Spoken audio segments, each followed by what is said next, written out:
Now, it is my pleasure to introduce our speaker for today, our very own Maureen Muldoon. Maureen is a spiritual mother and founder of Speakeasy Spiritual Community. She is also an accomplished writer, an actor, a beautiful singer, and a spiritual teacher who shows up as a friend. We welcome to the mic Maureen Muldoon. Thank you, Sherry. That's so sweet. My favorite title is friend. I love that. Hey everyone, it's great to be here on Sunday morning with you, and so glad that you came.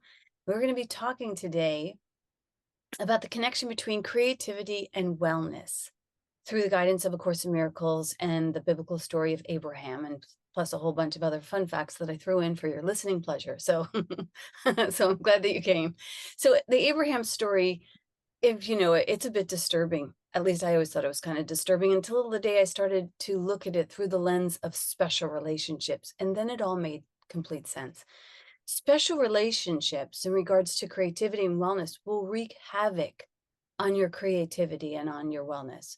So we're going to talk today about how to remove the blocks to the awareness of love's presence so that we can experience holy relationships, which the Course tells us is lovely in innocence, mighty in strength, and blazing like a light far brighter than the sun.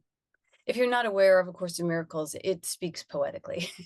That's a very beautiful and poetic way of speaking. And I'll share another piece with you before we get started in the talk. I wanted to read this section from the lesson 156. It's a beautiful piece that speaks about who you are. And before we move into relationships with others, it's important for us to get clear on who we are and who we want to be.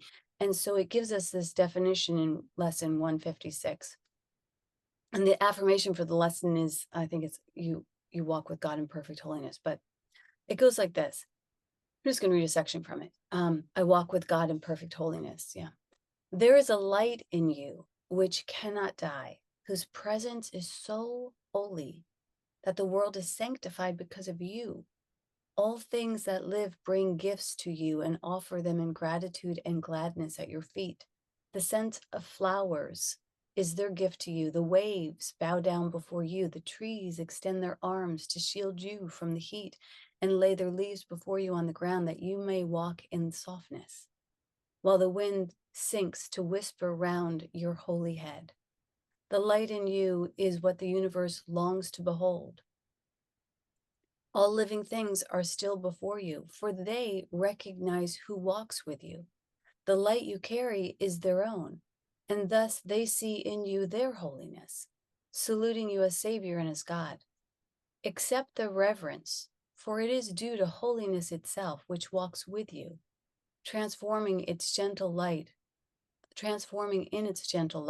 all things, unlike its likeness and its purity. Isn't that beautiful? I just think that is so beautiful.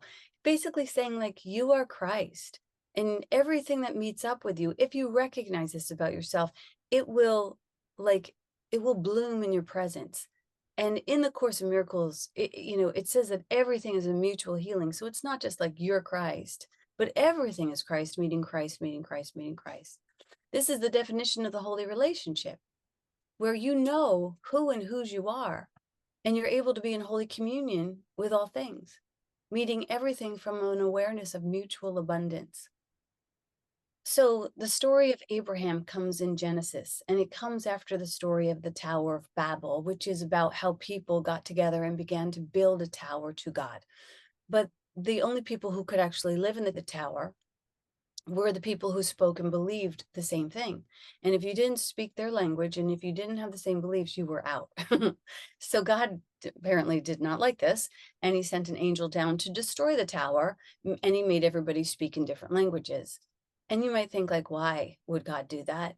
But, it might be that God was not invested in special relationships, and that maybe this God wanted to teach us to learn how to connect with each other, even if we didn't understand each other. And maybe the story also teaches that we're not here to make special towers that divide people, but to create bridges that connect people. So not long after that, maybe a few hundred years, You know, when you say not long after that, only a few hundred years is kind of weird, but back then they didn't have clocks to take consideration of time. So 200 years would seem like nothing. So Abraham is born after that, and he's called to be this bridge because he's born in this really crazy time, and he's here to move people into a new consciousness.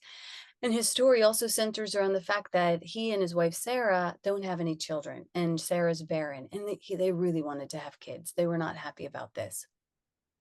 And I feel like we can relate to that in ways, of being born at this kind of crazy time and having maybe some unmet longings still in our hearts and feeling stuck or maybe even barren in some ways. And God makes Abraham a promise. He says to him, that one day Abraham will have a son and that his descendants will be of a great nation. So after about, a couple decades of waiting, uh, God's good on his promise, and Isaac is born. And the thing about having this child for this couple is that or any child really, or anything that you birth in love, it's an extension of love. And so this child represents this extension of love in a very miraculous way. And in the story, the child could symbolize that the that the happy outcome is always guaranteed. And the name of Isaac, the name Isaac actually means one who laughs and rejoices. So this is exactly what Isaac brings to his mother and father, who are at this time like 100 years old. That's not a joke. Like they're literally like 100 years old. Like imagine having a baby when you're 100. I don't know how you have the energy for, but and the baby came to Sarah, who's barren. So it also tells us that with God, all things are possible. Like, do not give up hope. I love that the name Isaac means one who laughs and rejoices, because one of my personal commandments is that laughter is God's favorite prayer. And I am never happier when I am creating, or, as an artist, as a writer. Creativity has always been my medicine. Theater has always been my therapy. And my personal guidelines include the idea that you need to be well to create, and you need to create to be well. I'm sure a lot of people relate to that. I see Zach knocking his head. Yeah, I know, right? I mean, you really do. Creativity is a sign of wellness, and wellness and creativity are both signs of the relinquishment of sacrifice. And Isaac is this boy who will become a symbol of the relinquishment of sacrifice. So creativity is from this place of affluence. Wellness is from this place of affluence. And when you focus on this increase that is available in your life, for sure, even now, even if there's places that you're stuck, there are places where you are well and affluent. And when we focus on these places of love, and the love that's back of creativity, and the miracles that are birthed from creativity, and the gratitude that springs from creativity, and by creativity, I mean the extension of love in whatever form it needs to take, then we will experience a blooming of our well-being. So I was talking about this with a friend of mine the other day, Tammy, who actually joined us today. And she asked me, she's a writer, and I was being hosted at her home. And she asked me how I dealt with writer's block. And I said, I don't believe in it. That's how I deal with it.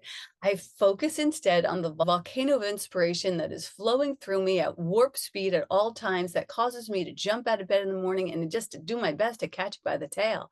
And that's what I believe in. And it's done unto me as I believe. And I get it that some people might want to romance the idea of being blocked or being broken or being diseased. In fact, it's almost a universally supported idea. It's a mass conscious agreement to be blocked or to be broken, and to share when someone asks you how you're doing, to share your broken story as opposed to your creative adventures that you're on. In fact, for a long time in our history, we focused on illness instead of disease. And I know Bella Gordon was telling me about this with her father too, being a doctor. Instead of wellness, we focused on trying to find the dis-ease. And in 1979, Dan Rather starts out his program on a wellness movement. And he says, wellness movement, those are words that you don't hear every day. And he's talking about how we are moving into shifting our awareness from disease to wellness. So this wellness idea is still sort of a new idea. It's becoming more commonplace, but it's still sort of a new idea to switch our minds into where is my well-being happening at this time. In A Course in Miracles, it says, into eternity, where all was well, there crept a teeny mad idea at which the Son of God remembered not to laugh. So again, we have that elixir from Isaac of laughter. I'm taking this too seriously. So wellness is a state of heaven. And what is heaven but a place where all needs are met, where there is no lack, and where laughter comes easily? It's a state of completion or trust where nothing is missing or longed for, and where all is whole and holy and perfect. And we meet each other out of a mutual awareness of abundance, and our role is to bring this heaven to earth in the state of awareness. And because we were created by a loving and benevolent creator, we have every right to expect and to experience a sense of well-being or peace. In all areas, physically, financially, intellectually, spiritually, and on and on and on and on. Because here's the thing, suffering is not authored by God. You wouldn't have known that if you look around the world, but suffering is not authored by God. So we go about attempting to relinquish the illusion of suffering through non-attachment and through balance. And balance is simply equal measures of integrity and fluidity, or love and law. And we can see this if we apply it to any area of our life. It's already active in every area of our life. In the body, we see integrity in regards to the bones and the structure, and then fluidity in regards to the circulation, the digestion, and the elimination. And the structure is the system working in balance with each other. And then when we have balance with both our integrity and fluidity, we have well-being. In our finances, we have integrity with checks and balances. And then we have fluidity in our ability to be generous and to give and to receive, because money does not do well in rigidity alone. It needs to move, to hold on to, and to expand its worth. And what I mean by that is if Bob has $1 and he keeps it in his pocket, it's always going to be worth 100 pennies. But if Bob buys an apple with that $1, and then the apple seller buys a cup of coffee with that same $1, and then the coffee guy puts that $1 to his rent, by the end of the day, that $1 is 3 times more valuable because of the fluidity. So to have well-being in our finances, we need to have both integrity and fluidity. If you have only integrity and intellect, you might become very miserly. If you have only fluidity, you might become broke.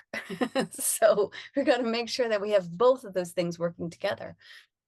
In our intellectual well-being and our spiritual well-being, we study theory, which is the integrity, the law. We show up at this time, we study this book. There's a great integrity around it. And then we have the application, which is fluidity. You can read about love all day long, but if you never actually love somebody and apply the theory, you won't have the well-being of it. You won't get to drink from the deep well of it. If you want to implement more well-being in your life, look at how you are applying love and law in any area of your life. And you can ask yourself, for your higher power, where do I need more integrity? Where do I need more fluidity? This past week, as I was spending that week on the writer's residency with my friend Tammy, she asked me about my writing practice, specifically what suggestions I might have for introverted artists. And I offered her actually the tools of the Artist Way, which many of our members are taking right now. Regina mentioned it already. These tools of Julia Cameron, she gives us these 2 tools are actually integrity and fluidity. The daily pages and the daily walking, that's integrity. And then the artist date, that's fluidity. The artist dates, and if you don't know about them, they're just like taking yourself on a date with the goal simply to romance yourself with the, stimuli of the world. And it can be as simple as walking through a garden and taking in the flowers and foliage, or it can be something more extravagant, like going on a week-long writer's retreat. But the idea is to take something in, to give yourself a present tense experience. And art brings us to that present tense experience. And that present tense experience brings us to our wellness. So there are, in many ways, greater wellness into our lives. But I want to go back to the Abraham story and his son Isaac. And I wanted to go a little bit deeper with that, because the idea of wellness connected to creativity is beautiful. But also that sacrifice is the opposite of creativity. Sacrifice is the opposite of creativity, because God does not ask us to sacrifice. And yet still many times we hear people making sacrifices as a show of holiness. I give this up for my art. I'm going to be a starving artist, or I sacrifice this for my relationship. I'm doing this for this to get something from this thing, or I have to give this up in order to have that. I need to give this up in order to have that. If you're experiencing that in any relationship, stop. Stop doing that. In fact, according to A Course in Miracles, hold on to your hats, it says sacrifice is a notion totally unknown to God. Sacrifice is a notion totally unknown to God. So if you feel that you have been making sacrifices, let's look at that. Because sacrifices will kiss you right up into martyrdom. And you do not want that. It doesn't end well. So we want to remove the blocks to love, and also the blocks to creativity, and also the blocks to wellness. And sacrifice is the idea that comes to us is about killing something off. That's not creative. Creativity is the idea of adding something, of extending something, of giving life to something, of adding more life to an experience. Imagine life without music or dancing or singing or freshly baked bread. Imagine if you could no longer create stuff and everything had to be store-bought. Don't imagine that, because that sounds like hell, doesn't it, Zach? That sounds terrible. So one definition of sacrifice is the act of slaughtering an animal or a person, or surrendering a possession as an offering to God, like we see in the story of Abraham. And God says, take your son, your only son, who you love, Isaac, the one who brings rejoicing and laughter, and go to the region of Moriah and sacrifice him there as a burnt offering on the mountain that I will show you. And we're like, wait, what? What's happening? Why is God asking this of Abraham? It makes no sense. If sacrifice is a notion that is unknown to God, how can God ask for sacrifice? I mean, do we come to God like, are we supposed to come to God like guilty little cats with mice in our mouths and offer these, sacrifices? These things do not actually bless God, but our creativity does bless God. And that's why the Course tells us that we are here to create the good, the beautiful, and the holy. Another definition of sacrifice is an act of voluntarily losing something in order to gain something, for the sake of a deity or for the sake of another person or some worthy cause. This is a special relationship. Special relationships require that we make sacrifices. Do not have a special relationship with your God. And if you're not familiar with the term special relationship, it means unholy. It means that it requires us to place an unmet need in our brother and then make our brother our God. And thus we create a beautiful special relationship. You have something that I want, and so I need to be with you so I can get that want fixed or fulfilled. So the holy relationship is, I am complete unto myself. All is well, and I can meet you from a mutual awareness of abundance. An abundant God, to an abundant God, sacrifice is sacrilege. It's a farce. In the Course, it says it arose from fear, and fear and unforgiveness are like first cousins. So when you are in fear, you will toss everything into the fire. And when you are in unforgiveness, when you are in grievance, you will toss everything into the fire to defend yourself. You will make all kinds of inappropriate offerings in order to maintain that fear and that unforgiveness. When you're in fear, or when you're in grievance, you also sacrifice yourself. And I know that's hard to imagine, but you give yourself up. You forget who you are. You move into a temporary state of insanity. And in this state, you forfeit the ability to create, because you cannot create from fear or unforgiveness. The good news is, the Course tells us that you are, harmed only by your own thoughts. Only your own thoughts can harm you. And that means everything is for you if you want it to be. The flowers give their scent, the trees give their leaves, and to all of that, you can say, thank you, thank you, thank you, thank you. And you might say, well, how can everything be for me when something walks through the door that I don't want? The other day, a friend told me that she didn't like something about me. And I said, okay, that's good to know. My other friend said, wow, how did you feel about that assessment? And I said, gave me an opportunity to be graceful. And I liked having the opportunity to be graceful because in the past, man, I was so defensive. If you told me something you did, if you gave me a little criticism, I would have, the dukes would be up and the night, it would be out. You know what I mean? So I was so grateful to watch myself. And I got to say, oh, Muldoon has made some progress. She can take some feedback, you know? So I also told my friend, it's not the world's job to love me. I love myself. That's my job. And why do I love myself? I love myself so that I can love you. I can't give what I don't have, but you are not responsible for loving me. I literally look in the mirror and I look in my eyes and I say, hello there, friend. I love you so much. You're doing such a great job.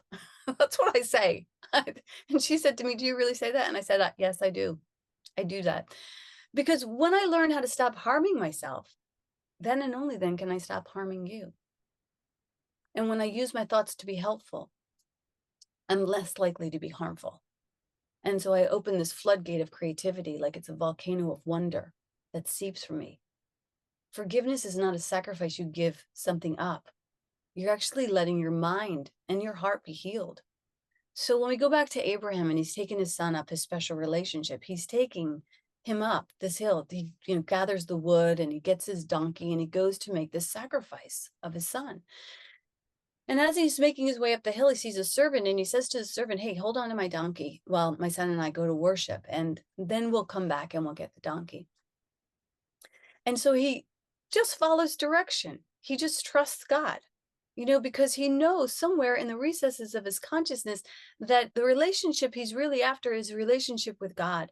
And if he follows his relationship with God and he gives up anything that's in the way of that one relationship, that all will be well because his God is good.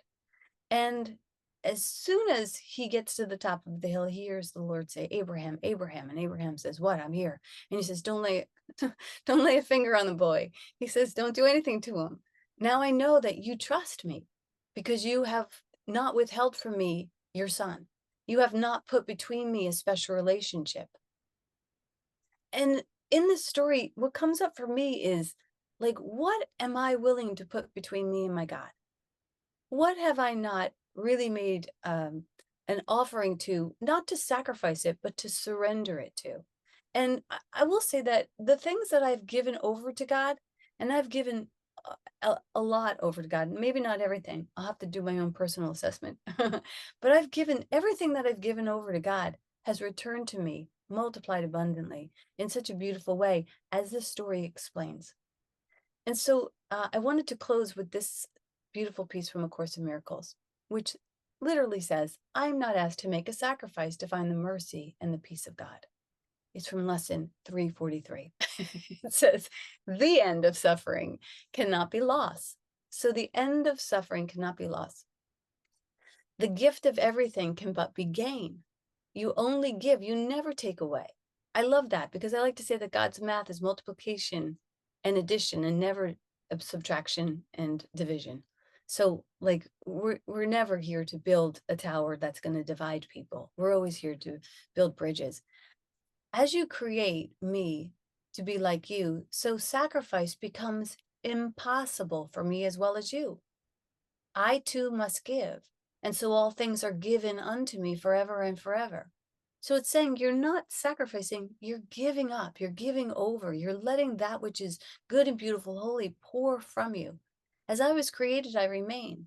Your son makes no sacrifice, your daughter makes no sacrifice, for they must be complete, having the function of completing you. I am complete because I am your son. I cannot lose, for I only give, and everything is mine eternally. The mercy and the peace of God are free. Salvation has no cost. It is a gift that must be given freely and received. And this is what we would learn today. So this is what we would learn today. I just love this idea.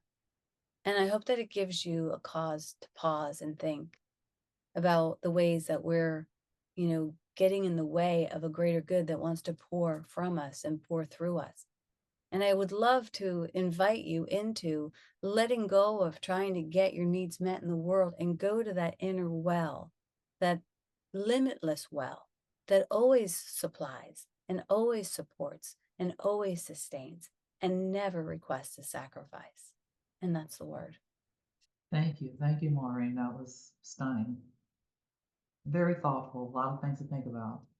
But before we go into the conversation, because we will have a chance for a conversation, so if you have questions, go ahead and get them ready, and we will be happy to talk with you and answer the questions as we can. But before that, we will go back to Bella for the community offering. Thank you, Sherry, and thank you, Maureen. That talk was just very nourishing. So I'm just going to share with you our giving statement. Speakeasy is a non-for-profit community, and we do exist on the generosity of our community members and everyone that comes here to the Sunday service. We thank you for playing your part and for taking the opportunity to make a donation for today's daily bread. Your generous donations help us bring spiritual leaders, artists, and speakers to Sunday service and keep important conversations going. So if you were spiritually fed like I was from today's conversation, I invite you to go within, see what is yours to share, and then click on that donation link that's in the chat. We also have a donation link on our website at speakeasyspiritualcommunity.com. And we thank you for your generous support. Now it's time for our conversation. That's the truly unique experience of Speakeasy Sunday morning. Can you speak easily? Find your voice and your truth. Share your thoughts, your inspirations, your awareness, and your questions with the community. When you feel called to share a question or comment, please raise your virtual hand, which is located in the Reactions tab at the bottom of your screen. Please also note to leave your video on when doing so we want to know and see you. And I'll get us started by talking about asking a question or making a comment about writer's block. Thank you so much, Maureen, for bringing that into the conversation.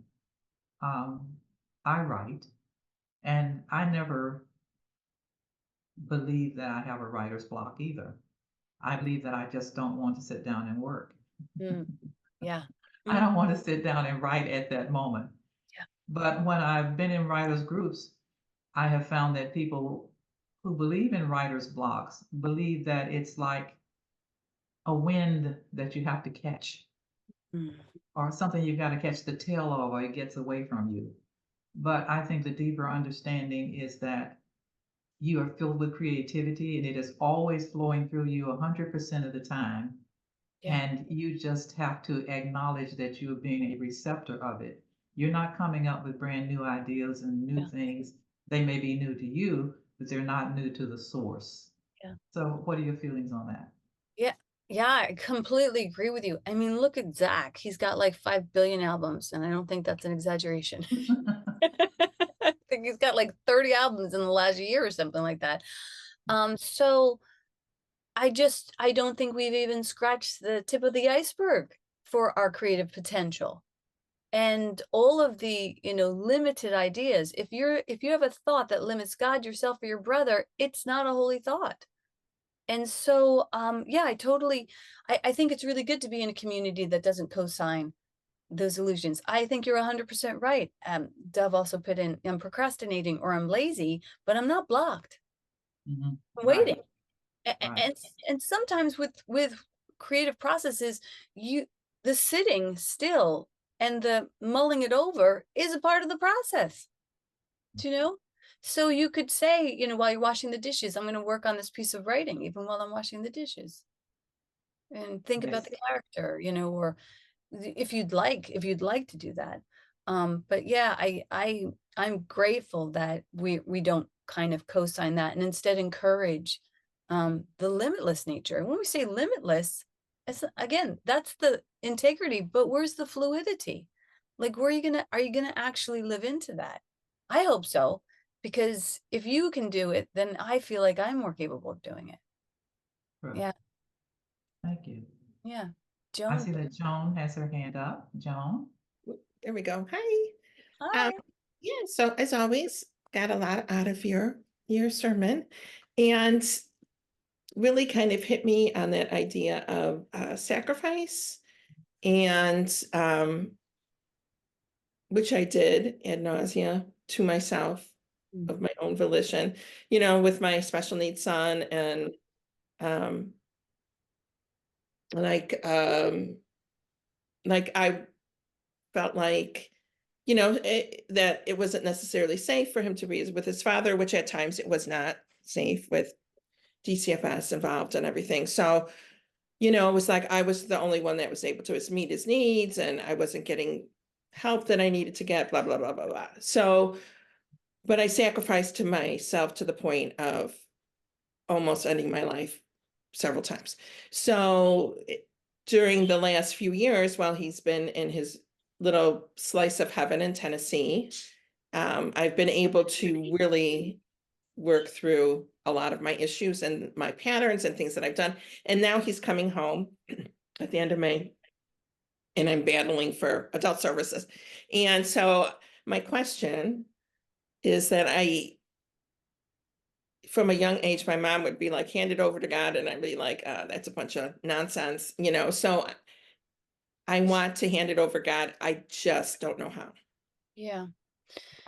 Well, first of all, what you can know for sure is that even in all of the sacrifices that we've made, that God holds everything in volume. So, and everything that has been, sequestered under the idea of sacrifice, that when you decide that this no more, it can be reused, right? So you've written this, so you had these stories, and now you're writing this book. You couldn't have written this book if you didn't go through that experience. So though it was like a tough and tundra set of years, it's like it's birthing something now. It's birthing what you're really here to do. And your son went away, and he's coming back, and he's not coming back the same kid that left. Do you know what I mean? Like, you did get help, and he did get help, and now there's new ways of doing it. So you don't have to fear what was, because you're still creating what is. And you get to create that with the consciousness that says, I'm not doing that anymore. And so now, since I know I'm not doing that anymore, because that almost put me into the hospital, what are the things that I can do so that I can stay, that I can love myself without sacrificing that to this relationship? And I will say, Joan, this is not an easy peasy. This is not just like think yourself happy. I mean, like you've got a real sincere situation here where you're a single mom, and you have a child who needs this extra support. So I don't mean to give you like a fluffy spiritual answer for a sincere, like worldly, I don't want to say problem, but opportunity. But that's what I would say. I would say, first of all, know that just really know, like really eradicate the naysayer within you that's like, this is not going to work. It's going to go back to the whole thing. And just say, this is new. I am different. He is different, and we are cared for. So people, there are solutions and solutions and solutions that come about that you can't even, they don't even make sense of when you begin to change your mind. Okay. And I have seen that happen too many times to deny it. So I would really, before he gets home, I would really work on my mindset. And as pedestrian as it sounds, like I would do affirmations. When I was healing my mind, I had them all over the place. I had them in the drawers. I had them on the mirrors. I watched my words like a hawk, as Lisa Natoli says. I would really watch myself, because that old jargon was creating an old experience that was not of me. It was a broken down version of me. And so this is the work that you get to do, but you got to be consistent with it, as consistent as you can. But also you look at the sacrifices, but look at where you're flushed, look at where you're well. Joan, if you don't know, has a book coming out, if it's not out already, and you can buy it if you want to. Joni from Ann Arbor, if you can find the link and put it up in the chat, of her stories. This woman is incredible and a great writer. And even in that, she's still able to publish and to create books that are wonderful. She's going to give a talk at our next voice box, and she'll have her books there for you. So please come if you're in town to that and support this single mom and show her that she is not alone. And that's the story today. Thank Yeah. you. Softball. The point that I'm coming to has nothing to do with Abraham, Isaac, or any of that. It has to do with our children. Okay. Because that is the problem that most, I, for one, cannot give up. The thinking that I have something to do with their lives, thinking that somehow or the other they are in pain and suffering, thinking somehow or the other that God is not taking care of them. Yes. The way that God is taking care of me. Yeah. And somehow I have to be there to interfere. And that to me is the sacrifice, is giving up the idea that I'm in charge. Yes. We have to let everyone have the summation of their own math. You know, you can't do their math for them. And they have the experience of their consciousness. And yet a happy outcome is guaranteed for everyone. So even if the kid runs around the block 50 million times, stubs his toe over every, rock and tries every drug and does everything, you know what, like we're all prodigal sons that are going to make our way home. So it's not easy to lean back and say, isn't that interesting? When you're so tethered to this special love.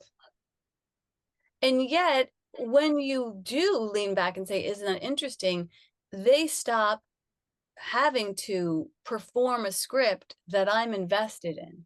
They can actually start getting healing. And, I'll use an example from my own life, which was with my oldest son. When he was struggling with drugs and alcohol, I did everything I could to try and help him, to the point where I was even trying to carry him out of the basement. I was not capable of doing that.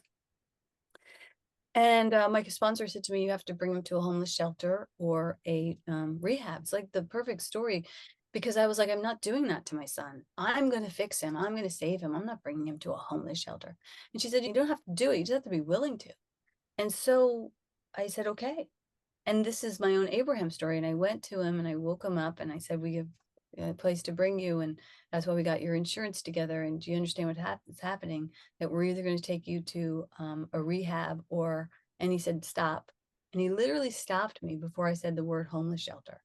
And he said, Mom, I'm ready. And that was it. And I was like, thank you, God, so much. I was willing to take him to a homeless shelter, but I really didn't want to have to do that. So it takes yeoman's willingness, courage, and strength and wisdom to do some of the things we're asked to do. But I think Abraham shows us that we are capable of trusting God. And it takes it's big trust. Absolutely. Absolutely. And believe me, my children are grown and have their own children and grandchildren. And I'm still worrying about them all. Yeah. And I just got to let them be. Yes. And here's the thing, I don't think we practice impeccably enough the idea that it is done unto us as we believe. There must be a place within the recesses of my mind, that is projecting these ideas of broken children or fear or a bad world. And it's like, I just have to stop that, because I've been proven wrong so many times. There's one other thing. One time I had these kids come over and they were like in the bathroom, and these two kids that were friends with my other child. And I was like, oh my God, I knew for sure they were doing drugs in there. And I'm like, I got to go in there. They're doing drugs. And I was like listening to the door. I mean, total like fearful parent. And they're like, oh, open this up and take this out and try this. And I was like, oh my God, they're doing drugs. It was a boy and a girl. And I was like, they're either doing drugs or they're going to have sex. And I was like, finally, I just lost my mind. And I was like, open the door. And they're like, what? And I'm like, you got to open the door. Let me in there. I don't want you guys in the bathroom. I know what you're doing. And they opened the door, and she was putting makeup on him. And he was transgender, and he wasn't allowed to do that at home. And I was like, oh, okay. Like, shut the door. And I went away, and I was like, oh my God, I'm a mad woman. And later I went down to the basement, and I was like, I am so sorry. I'm sorry that I yelled at you. I'm sorry that I scared you. I said, but I thought you were doing drugs. And, you are always welcome to come to my house and try on makeup. Man, fear will make you an idiot, and we have to abolish it. Yeah, I have an interesting sidebar to the story of Abraham and Isaac. Everybody in the Jewish religion knows the story. That's why they have Rosh Hashanah and they blow the shofar, which is the ram's horn. Yes. God comes and intervenes and light. Yeah. Yet I went to a service. There's a synagogue right off of Park Avenue in Manhattan, and I'd never been there before. And it turned out there was a woman rabbi. And she tells the story of Abraham and Isaac, the same story that you told, but she tells, and not that it's written anywhere, it's an observation. She says, and nowhere in the Bible does it say that after Abraham wanted to sacrifice his own son, does it say that Isaac ever spoke to his father or that his wife Sarah ever spoke to Abraham again? So nowhere in the Bible does it say after that event, they didn't speak to each other ever. Just, that's a sidebar. So interesting. I've heard this story so often and I've heard what you've said. I wondered if this was, a realization that I can say that when I am I making a sacrifice of my own children's, I'm blocking their own growth, their own dreams, their own whatever's when it's from my point of view. And when God is asking me to let it, to bring it, it's like, hey, you're sitting here chopping them up anyway. Why don't you bring it up and we'll have a talk about it? Because it's only when my willingness to say, well, maybe there's something better planned, as you're talking about, that God was like, hey, finally you got it. I mean, I've always thought that story was strange, but now I see the metaphor is a way of taking full responsibility that I can let go of the need that Lynn's talking about, that we all have, that I let go. And it is not a sacrifice. It's a true gift. So, I think the sign of the cross gives us a really great directive. It's like, go to God and then go to your kids, but don't go to your kids as your God. And if you're fearing, you're making your kids, if you're any relationship that you're fearing or you have unforgiveness in, you have made a special altar to it. And so we want to go back to this. The more you can go back to this happens organically. It's, this is the work, man. This is the work here. When you say, maybe I should go to God, maybe you should. I would just take the maybe out. Yeah, bring it all. Bring all your offerings to God. And so they become, instead of sacrifices, they become offerings. I offer this child's relationship with me up to you. I don't know what to do with it, but it's definitely distracting me from just being in the present moment. So it's definitely an addiction, and let me clear that off, hand it over to you so I can just stay in this alignment. And then from this alignment, I'm able to create something that's good and beautiful and holy, as opposed to regurgitate an old story that nobody wants to hear. Thank you. I'll pass. It's not easy, Joni. We're all doing it. We're all doing it. Every single person here has special relationships that they're walking up the hill with. Yeah, thanks. Some of us are more transparent about it. All right. Thank you.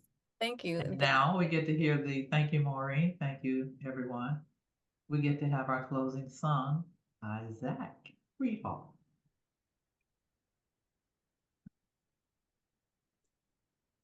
Thank you so much. As always, a beautiful honor to be here to get to sing with y'all.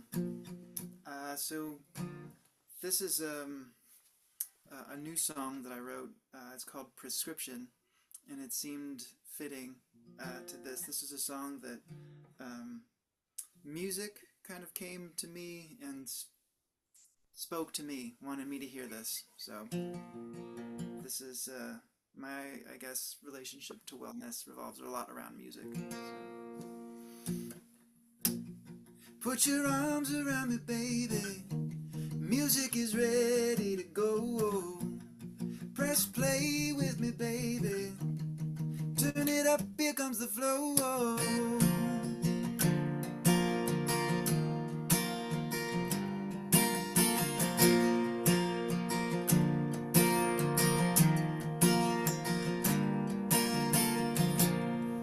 What if we bring to the pain all the love we feel right now? What if we sing in the rain? Maybe we can find another way out. I'm ready, I'm ready, I'm ready, I'm ready to go. I'm ready, I'm ready, I'm ready, I'm ready to go. Put your arms around me, baby. Music is ready to go. Press play with me, baby. Turn it up, here comes the flow.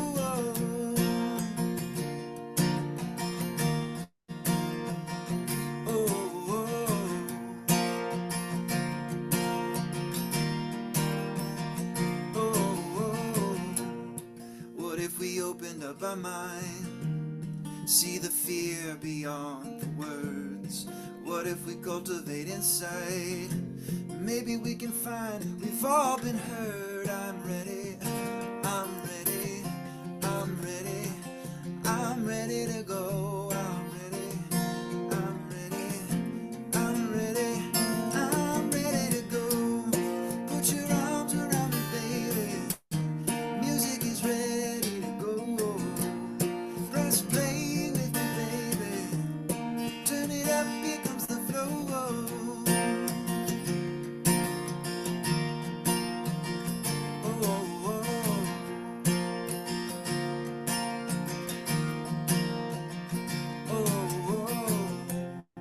Baby, music is resistance. Love is our prescription.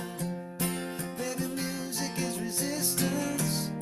Sing it out into existence.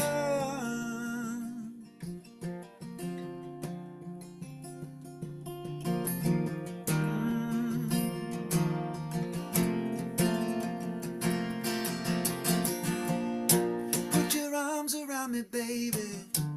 Music's the heart of it all. Press play with me, baby. Turn it up, it's time to grow. Put your arms around me, baby. Music's the heart of it all. Press play with me, baby. Turn it up, it's time to grow.